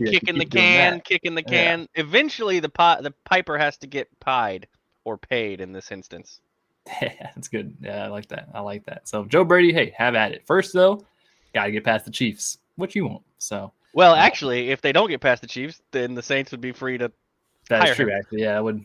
And then they'll probably get accused by all of Bill's Mafia of not preparing for this game and trying to, prepare his staff beforehand. That is true, John. It did work for them when they had Drew and Sean. So different situation. Anyway, so now that we've done the offense and the defense, let's touch on the last phase of this game before we get into the rest of the stuff. The special teams is going to be massive in this game. So I got a big kind of note on the special teams aspect. It was announced this week that McCole Ardman would not be coming off of the IR. His practice window was opened, and looks like they just didn't. It was opened, and then now it's closed after that 21-day window, and they did not activate him. So it seems like Nico Remigio is going to be the primary kick returner for the rest of the year, which he has been doing a pretty good job at. Obviously fumbled that big return last week, but I saw some numbers. He was like one of the top returners in like the past last couple weeks of the season playoffs. So that part of the special teams will be interesting to watch. Obviously you have Harrison Butker and Matt Ariza out there on that side of the ball. Also, you have the field goal block unit, which you always have to nowadays. You have to really consider that because the field goal block team seems to be one of the most deadly units on the field with Justin Reed and Leo Chenal out there blocking kicks left, right, and center. So that's a big part of the game, Kyle, huh? Yeah, it's going to be massive. They've struggled terribly with kick returns this year, kick and punt returns. Nico had a huge return last week, even though he did fumble while switching hands. Luckily, Samaje jumped on it. Yeah. If I'm Dave and that ball is catchable and he's not like 9 yards deep, buddy, take it out. See if you can't break one, because they've had some problems with gap responsibilities. They've had some problems in general. As somebody just mentioned in the comments, Bass has not enjoyed kicking against the Chiefs specifically, and definitely hasn't had any fun in Arrowhead. Didn't enjoy last year in Buffalo either. But hasn't had a lot of success kicking with the Chiefs against the Chiefs. So, and with the Chiefs blocking things as often as they have this year in big spots, and with the jump that Justin Reed gets off the edge on field goals, it tightens those screws a little more, makes that collar a little tighter, make you a little more nervous. It's a tough deal, and when you're not good on special teams, they can steal possessions. One of the biggest factors in the Chiefs' comeback after being down 24-0 against Houston in the divisional round was huge plays on special teams. They had like I think 3 of them in that comeback. The return, then the stuffed fake punt where Justin Reed got stuffed by Dan Sorensen. Remember Dan Sorensen conversation from earlier? Yeah, big deal. And then the fumble recovery after, I don't even remember who was it that forced the fumble, but somebody popped, I think it was maybe Dan again, popped the ball out and ended up in a running back's hand. And that game went from a 24-0 to they're winning at halftime. And special teams had 3 big plays on it. So it's a big deal. It's a huge phase of the game that most people forget about, that they don't even factor in when they break these games down. And then, of course, I think you got to give the kicking edge to the Chiefs, even with Harrison having been banged up and whatnot. He talked today and confirmed everything some of us have been saying about the fact that he's been using that technique for a couple of years now. It didn't just spring up when he got hurt. It's been doing it for a while. And he's going to keep doing it because that's his technique. And he felt like when he wasn't doing it, he was actively not doing it in practice and remembering it. And then when he was getting into big moments, he was going right back to it and doing it. So it was messing with him. I thought it was important the way he talked about it today, where he might try to change it in the off season, but also if he gets into camp next year and he's missing a bunch of kicks because of it, he will probably go right back to doing what he's been doing, because you know what? It works for him. So, and he also addressed the torque on the knee thing and said, it's not just me, guys. There's a couple other kickers that have the same issues and probably are going to have the same stuff I had done too. So, it's a thing. It's not a big deal. Look, man, Harrison in big games, I trust almost implicitly at this point. It's whatever. Put the ball on his foot if it's close and see what he's got. I'm not gonna be sweating him tremendously in this game until he makes me sweat it. So yeah, in the big moments, he's one of the most clutch kickers in NFL history. Even with some of the little struggles he's had this year, I'm not too worried about him showing up in the big moments. He ain't even really had struggles this year. He doinked one, or he missed one / doinked one, and was hurt, and that was it. Right, and then he just hurt. Yeah, so it's it's not that struggles were a couple years ago when he couldn't hit water falling out of a boat, and then changed his style, and then all of a sudden was crushing kicks again. Crazy. Yeah. Okay, so special teams, big factor. Anything else before we get to some underdog stuff and then wrap up with some picks and get out of here? Oh, I'm ready for these picks. I'm chomping at the bit. Yeah. I want to know. I think we get into some picks. I'm gonna do a little screen share here. Watch this. Watch this. Presenting, presentationing, something like this, so you guys can see. You guys are unfamiliar with the Underdog page. This is kind of what it looks like here, at least on the browser on PC or whatnot. Way cleaner than our website. Yeah, exactly. So you got the homepage here. You can go filter all these different sports and whatnot. You can go over here to NFL. Right here on the very front of the homepage, if you'll notice, there's a nice little gimme pick, as they call it. Patrick Mahomes, 0.5 total passing yards. So all you gotta do is add that to your little pick screen over here, and that's just a little extra modifier that's basically free. I mean, 0.5 yards. That's all you need from Pat out of that one. You see all these other different stats and stuff. Tom, did you have something that you were looking at? Oh man, these are tough. Chat. If you're on the Underdog platform, or if you can see the screen well enough from Garrett, throw out ones that you might a few picks you might like. We'll see if we get some ones in the chat that we like, and we'll try to piece this together here, guys. I know one we had before. We talked about the Kareem Hunt over under 35.5 rushing yards. We said we're gonna smash the higher one on that one.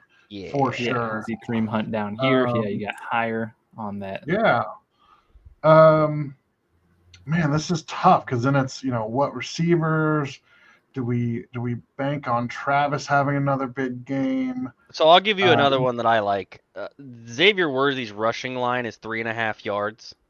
Right here, yeah, and they're going to give him at least 1 or 2 end arounds almost every game. I mean, the only concern is whether or not it's going to be the pop pass or the end around. That's about the only thing. And then if he goes backwards at all, But well, you can also go right down to his rush plus receiving yards, which is 56.5, which I don't hate either. Has been a little ground. I mean, he seems to be getting at least 50 receiving yards every game, so he's got to get a couple more of that combined with rushing. You know what? I think I like that. After the stunt I pulled earlier this week, I better show my boy Xavier some love. Exactly. So yeah. We'll put the picks where the talk is. We're hitting the over on that rushing and receiving total for Mr. Worthy. I think that's realistic. And no, for Underdog, you always have to have a pick from each team, so you can always look on the Bills side of the ball. I do see James Cook over here, 13.5 rushing attempts. Feels like he's going to get the ball at least 14 times. That feels low. That does feel kind of low. I mean, that seems like a good low. And you can see if you can see on the screen deep enough these different multipliers and modifiers. So it's not the biggest modifier on it, 1.04, but still, if you add that in, throw that in there, it bumps up the. Man, there's a couple of Cook that I like. Yeah, I think he could score a touchdown very easily. Yeah, right? So you can expand the stats. You can see all these different. I mean, you can bet on. You can make picks on almost everything. But I think you're right. I'm gonna take the higher fantasy points. I'm taking that higher on a. What about Khalil Shakir? Do you think he gets 4.5 receptions, or we think we're gonna shut him down? I think he's gonna get a lot of McDuffie attention. He probably will. I don't love that. You maybe look at the receiving options that I looked at immediately for Buffalo, outside of obviously looking at James Cook's options, Dalton Kincaid and Dawson Knox. Dawson Knox is a 14.5 on his receiving yards, and Kincaid, I believe, is at like 18.5, 31.5. He's also Kincaid strikes me, and this is the tough part with them, because they've both been in and out of the lineup. You don't know necessarily which one's going to get the looks, but Kansas City has traditionally struggled with tight ends over the middle, and that's just been an issue for this team. The other one, where did he go? I swear he was on there earlier. Ty Johnson. His over-under is 6.5 receiving yards. Receiving yards. Huh? They're going to throw the ball to him out of the backfield, I think, a few times. If you don't love they don't have rushing and receiving. He's a change of pace piece. He's a third down back for them on in some instances when James Cook needs a break, and they used him in the pass game. A decent amount. When they also do make use picks him on the defensive side of the ball, which is kind of fun, or even special teams. You can throw Harrison Butker, a couple totals in for him. I actually Chris Jones, 0.5 sacks. If you guys can't get enough of the Chiefs Bills talk, I was actually a guest on Bills Pod earlier. I did some pre-record stuff with them. That is the Do Champions podcast over there with Jake, and I gave out Harrison's 7.5 points. I just think there's going to be a couple field goals and a couple extra points. I feel like that more than is going to be an option for Harrison. Like that. I like throwing that in. Yeah, so that's 5 picks that we have on this. We have. Oh, hold on. What was that first one that you made? The first one, Patrick Mahomes, half yard. I'm not a new user, but if I were a new user and I used the Kingdom Says promo code like we've talked about, yes, you get that one, and that's exactly. And you got Kareem Hunt on there, Xavier Worthy, James Cook, and Harrison Knox is better than Kincaid at those numbers. So I don't disagree, because Knox basically could get that 15 in one catch. Yeah, Knox does have very little. Yeah, Knox is only 14.5 receiving yards, which is that's not bad. Plus only 1.5 receptions. I mean, if you think he's going to get the ball 2 times, that's how easy it is to kind of just really dive deep and get connected to the game with Underdog here. So we'll go with these 5, I suppose. We'll lock in these 5. Unless there's I'm going to take the Dawson Knox 15. I'm throwing it in there just as a wild card. I actually like that. It's 14.5. Yeah, I feel like that. That's one catch on a long second down or a third down conversion. Wow, that added a good number. Without adding Kincaid, it goes play up for 120, but then you add him, it goes play up for 300. Wow. Get those So some of those picks, multipliers. you can go up there and you can have these different things. You can go a standard or you flex, and there's different kind of. Also, I do want to highlight for the new users that have not used it before. There are some of these numbers that you can adjust. If you see an up or down arrow next to a choice there, you can change that, and it'll change the multiplier a little. The multiplier, see that? That's neat. So there's ways to do some adjustments to some of these picks, these higher lowers, these picks. So if you want to water that down, you can probably water a couple of those down a little. If you want to spice them up, you can spice them up a little by just simply going in and changing what that total option is on that specific pick. So something to keep in mind. It's a lot of fun. They also have a bunch of draft stuff on here. I also mentioned they do have I mentioned at the beginning of the show, but they have a promo going on for the first touchdown scorer. Basically, you apply your split the pot token to a 3-pick entry and submit your entry with the token applied. If any of the players in your entry scores the first offensive touchdown, you will receive a proportional share of the pot of the prize money, the total prize money, whether your entry hits or not. So if you pick a player on a 3+ pick entry and that person scores the first tutty and that has the token on it, you will get at least a portion of that split the pot 100K that they're offering for the prize money. So hop on, use the promo code, get a bunch of bonus dollars for your deposits given to you. Get the Patrick Mahomes half a yard pick, and then try to get you a piece of that split pot with getting either maybe Travis Kelce scores the first touchdown, maybe Dalton Kincaid Dawson Knox scores the first touchdown, maybe James Cook does. Who knows? Maybe Patrick Mahomes runs one in when you got your half yard on there. Justin Watson on the deep ball. Yeah, you don't. And the key is you don't have to have picked the player to score a touchdown. You just have to have had picked the player on the slip, on the pick sheet to get that on there. So just hop on there, get yourself some free dollars, have fun, play around, and like I said, they've got all kinds of draft stuff and that goes for outside of the NFL too. If that suits your fancy, coming up soon. They got college basketball, NHL, NBA, Counter-Strike, I think is on here. League of Legends, TGL, the new golf league. If you're like friend Nate Taylor, who is a huge tennis guy, there's the old yellow racquetball tennis stuff on there too. So there was a big. They got bare knuckle boxing. That's sick. There was a big decision last night. I believe Novak was forced to retire after the first set last night in the Open down there. So I think they're the Australian right now. So all kinds of stuff. That's tennis stuff. I do see the golf league and PFL. Boy, they're PFL's on Valorant. Lots of choices, lots of things. Yeah. Okay. So with that, let's jump into it. Let's wrap this thing up.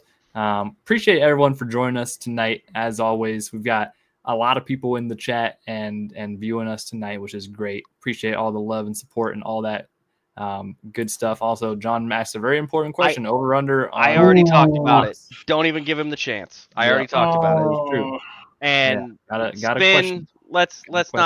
Let's not get crazy. There's a reason there's like a 7-minute highlight video of Josh doing it. No, I get it. And Patrick already owned it and said that he shouldn't have done it. So let's not go crazy here, shall we? Okay. We've been mostly cordial all night with the Bills crew. Let's not let it derail here at the end of this little spin-off. You're right. Positive vibes. It's all positive vibes. That's what we're looking for over here at the Kingdom Says, and we appreciate everyone tuning in tonight. Let's get to the final of the final score prediction of the playoffs, at least. I mean, Super Bowl excluded. But yeah, biggest game of the year, biggest matchup for the Chiefs so far this year. Score predictions. Who wants to lead us off? I'm gonna do it because I have the curse of I pick against this team in the playoffs and then they surprise me, and it's just I have to do it. I have to do it for tradition's sake. So I'm going 31. I don't like it, but I'm going 31-21 Buffalo. At least we know that Tom game. is lying. Wow. 10-point game. At least we know that Tom does not believe what he's saying. So that's at least some kind of. I don't like it.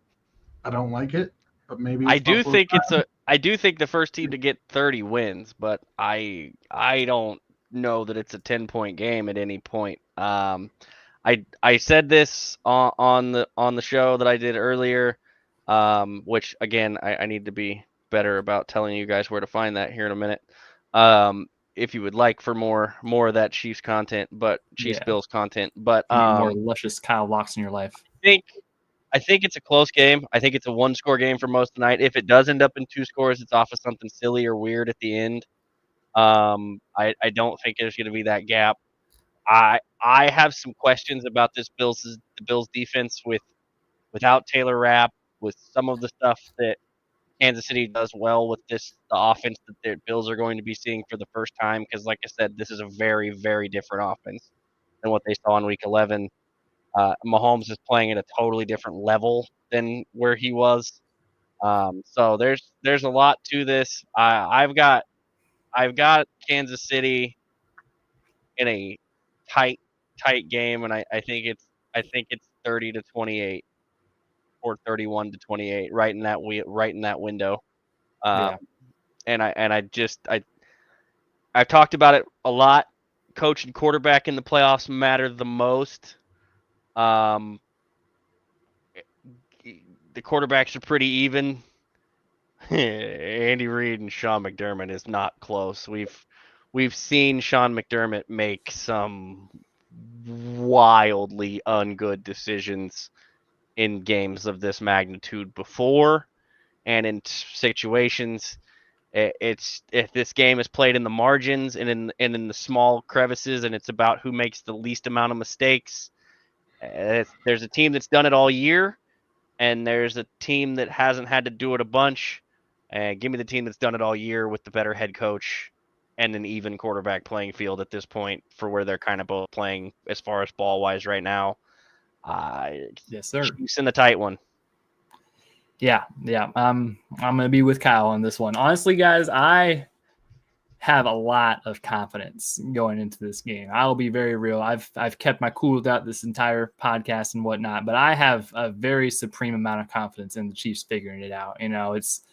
They're just different. They're just a different level. And, I know you guys probably don't have to deal with this as much, obviously living in Kansas and Kansas City and whatnot. But like for me, I'm the only Chiefs fan that I know in real life. Like there aren't many Chiefs fans walking around Arizona. So for me, everyone in my circle, my work, my friends, everybody, I am the Chiefs fan. I am kind of the representation of football for a lot of people, which is funny. And I've had so many people ask me these past couple of weeks, like, okay, but really like unbiasedly though, like who do you think is going to win the Super Bowl?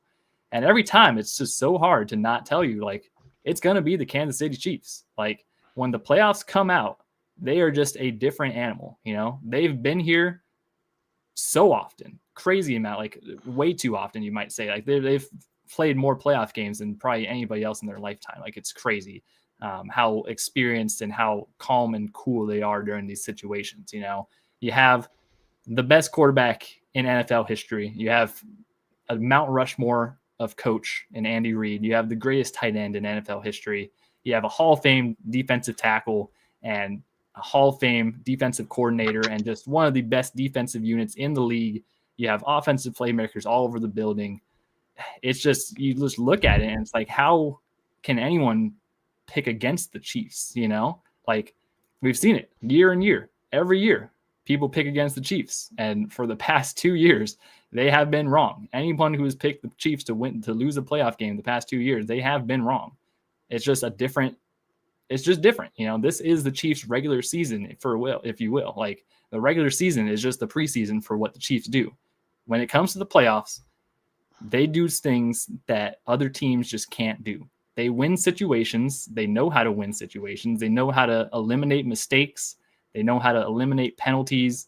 make penalties and the refs and any stupid thing that you can write your articles about and make your stupid graphics about, they overcome it because they're just different. They have been the top dogs for a very long time, and I think that run is going to continue with another Super Bowl berth.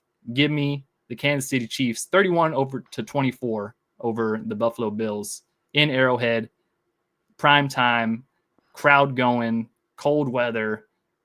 It's just going to be a great game, and I have a ton of confidence in the Chiefs taking this stepping stone and going on to set some NFL history and three-peat. And I'm not gonna lie, like I believed it.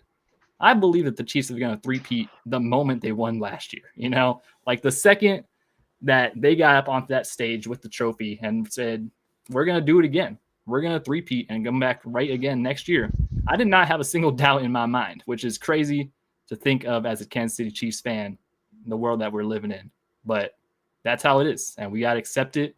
And the quicker everyone else accepts it, I'm telling you, the much more fun it'll be. You know, the quicker you get over hating the Chiefs, the much more fun it'll be to appreciate the greatness and just the absolute dominance run that they've been on.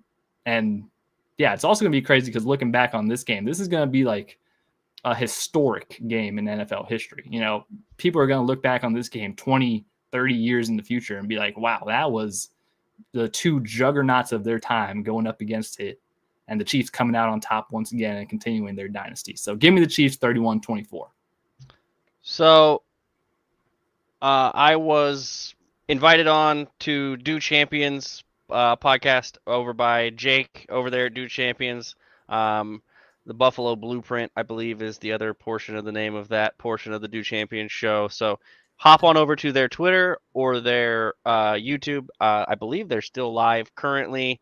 Obviously, mine was obviously pre-recorded, but that was from earlier today where he and I talked about a bunch of these same things. It's going to be one of the more exciting games. Like every game, it seems like with these two teams, is pretty much ends up in the instant classic category. Yeah. It'll be interesting to see if Romo doesn't fall out of the booth or pass out during this game at any given point from overabundance of excitement. Yeah. They keep an IV on deck for him. Yeah. Yeah, he might have some trouble. He may get a little lightheaded. I'm sure both fan bases will say how awful he is for glazing the other team because he's going to have just an unbelievable time of trying to contain himself during this game. I'm looking forward to it. It's going to be fun. But hop on over, like, rate, subscribe anywhere you get your podcasts. Follow us on YouTube. Subscribe to us on YouTube. Turn the notifications on so that you're live. You get the notice when we go live and do this stuff, which we try to do on Fridays.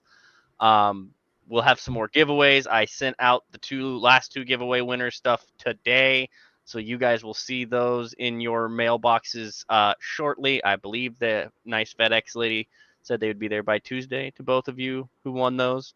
So thank you guys all for hanging out. Appreciate everybody being active in the comments. We will probably do some Q&A stuff in some of these lives going forward, especially if there's a Super Bowl appearance. We're going to have 2 weeks. That means one of these Fridays we won't have a ton to discuss necessarily.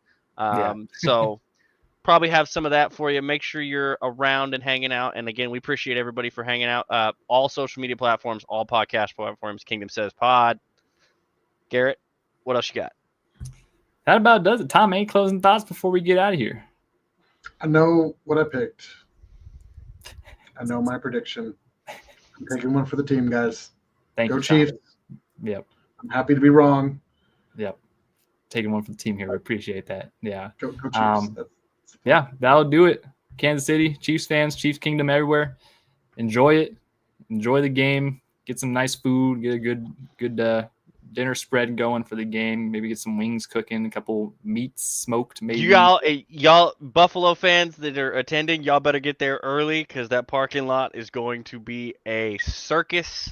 Yeah, and it's going to be tough to go anywhere in it because if you've never been to Arrowhead, the parking lot attendants are mostly there just to get people into the parking lot, and after that, it's on y'all to figure out how to navigate. Parking lot attendants are kind of like the orange traffic cones. They're just They're just They're there. just there. It's a and you can Marshawn move Lynch them. quote. I'm just here so I don't get fined. Yeah, and you can just kind of move them around willy-nilly. So, definitely figure out what you got to do pregame and get all that situated. Get out there, stay warm, bring all the proper necessities, and just have a dang good time. And also, he's done this John before. Sanders. Yes, John. I did, John. I'm Graham. taking one for the team.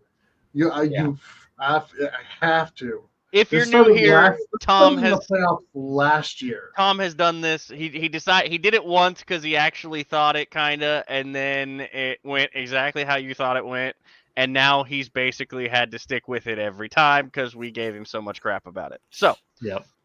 Also, shout out my mom. She still doesn't have like a YouTube username, which is funny, but maybe you should show her how to log into her Gmail so that she actually has a YouTube username. If you saw her phone, you'd be like, "Oh my god!" I don't. I worked in the industry for way too long. I've seen way too many of them. Like 17 different home screens. I don't want to see 2 apps a piece on them. Yeah, dog, I don't want to. I have seen some absolute horror stories of cell phone screens. No, it's only for the playoffs. He doesn't do this in the regular season, John. It's mostly a playoff thing at this point. Just the playoffs. Yeah, you're welcome to the Super Bowl win last year. With all that, also one last thing: be sure to be loud, Arrowhead. Patrick Mahomes Patrick told y'all what to do. Yeah, we need to scream our lungs out. That is for certain. Bring the noise. Bring the noise. Bring the fun times. And I don't know if you're old enough to remember that or not. What is that? Some kind of reference? It's a song and a movie. Never mind. We'll talk about it off air. Was that some kind of reference you making? Yes, it was.